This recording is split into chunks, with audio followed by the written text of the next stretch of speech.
Hola, ¿qué tal, comunidad?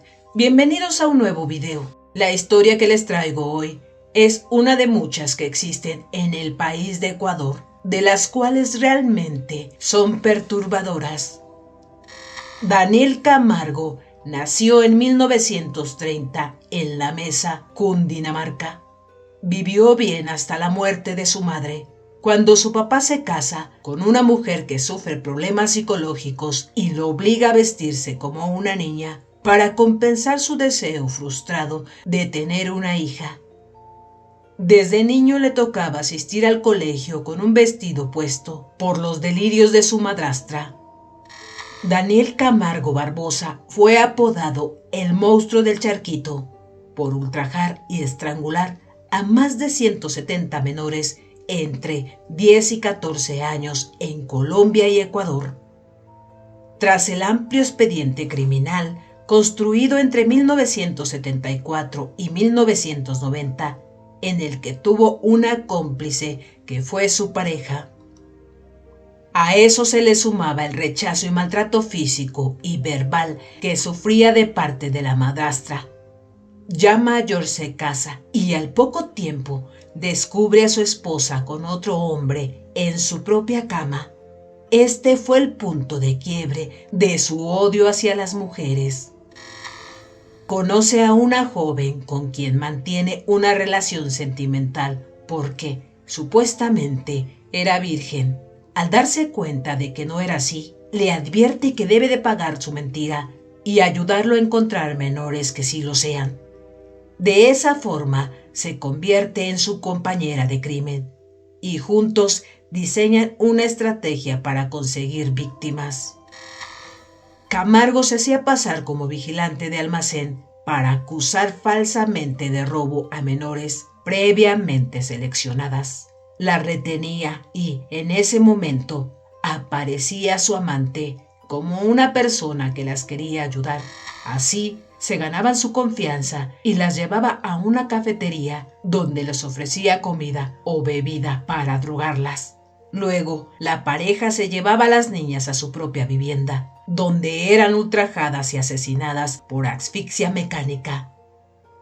Al conocer los crímenes, Camargo fue capturado y adoptado como el sádico del Charquito, porque 17 cuerpos de menores fueron encontrados en la vereda El Charquito de Soacha, en el departamento de Cundinamarca.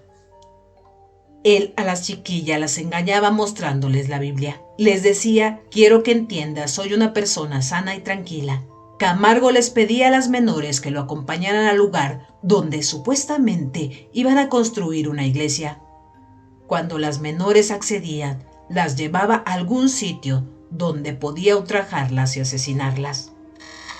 Francisco, apodado El Pájaro, un escritor ecuatoriano, en los relatos que se escuchaba sobre Camargo, se cuenta que solo le daba entrevistas a El Pájaro. El escritor ha relatado que hubo chicas que lograron salvarse y que pudieron identificar. Una de las noticias que reposan los archivos del medio televisivo, Ecuavisa de Ecuador, confirma lo señalado por el escritor.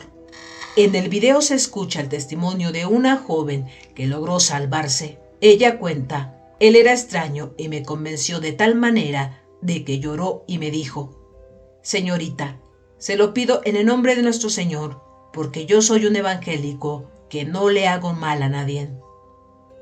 La memoria de Camargo era excepcional. El escritor relata que a veces las madres de las niñas se resistían a creer que sus hijas habían sido violentadas y asesinadas por Camargo. Pero el criminal les daba detalles increíbles. Por ejemplo, les decía si las víctimas tenían alguna marca en el cuerpo, como un lunar, o les mostraba alguna prenda o accesorio, como unos aretes. Como fetichista, cogía ciertos elementos de las chicas. Las páginas de los periódicos de la época estaban llenas de anuncios de las menores desaparecidas. En una entrevista realizada en el 2014, el periodista Alfonso Espinosa de los Monteros explicó que los padres y madres de familia buscaron por todos los medios las formas de proteger a las menores. Hubo pánico general. Al inicio de las desapariciones, ni siquiera se creía que una sola persona podía actuar sola, por lo que la teoría que circulaba, según los relatos Espinosa de los Monteros, hacía referencia a una banda de delincuentes que actuaba en un vehículo bronco rojo. Se llegó a comprobar que fue Camargo el que cometió estos crímenes. Eso fue una sorpresa, según cuentan las notas periodísticas de la época. La ciudadanía no quería aceptar que ese hombre flaco y viejo era el autor de los atroces crímenes, aunque el propio Camargo se declaró culpable. Todos querían saber quién era ese monstruo, cómo cometía sus delitos y qué se iba a hacer con él. Camargo, según cuenta Óscar Bonilla, en alguna entrevista, el psiquiatra que lo atendió vivía según un proceso atribuido a Osho. Si no vives peligrosamente, no vives. La vida solo florece en el peligro. La vida nunca florece en la seguridad. Cuando todo está yendo a la perfección, fíjate, te estás muriendo y no pasa nada. Bonilla indica que Camargo tenía una personalidad psicópata y que correspondía al tercio de psicópatas que son criminales irrecuperables, son delincuentes sistemáticos, dice el psiquiatra. De acuerdo a quienes conocían a Camargo, este cometía sus delitos porque tuvo una niñez traumática. Febres Cordero cuenta que la madrastra de Camargo lo obligaba a vestir como una niña para ir a la escuela.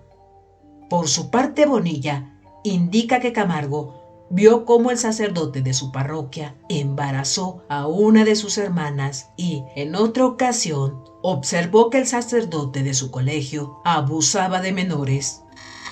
Basta un detalle para cambiar el destino. Aquí había traumas y traumas. Cuando Camargo fue capturado, lo condenaron a 16 años de prisión. Esa era la pena máxima en Ecuador. Actualmente, la pena máxima es de 40 años. Una vez preso, Camargo no cumplió con su condena, pues fue asesinado por otro reo en 1994. A Camargo lo sepultaron en la tumba 798 del cementerio del Batán en Quito, a pocas cuadras de la avenida en donde lo capturaron. Actualmente, sus restos yacen en una fosa común. En ese entonces, las leyes sobre feminicidio no eran establecidas como tal, así que solo recibió 5 años de cárcel. Al recobrar su libertad, continuó con sus crímenes, esta vez en territorio ecuatoriano. Allá se estimó que cometió unos 150 asesinatos, aunque solo confesó 71, pero fue a prisión por ello. Fue condenado a 16 años de cárcel, que nunca cumplió, porque al llegar al centro de reclusión, un interno identificado como Giovanni Arcercio Noguera Jaramillo lo asesinó en 1994. El hombre resultó ser el sobrino de una de sus víctimas. Muchas gracias por haber llegado hasta el final. Yo soy Claudia Fuentes, mejor conocida en el mundo de YouTube como Hija del Maíz. Nos vemos hasta el próximo video. Gracias.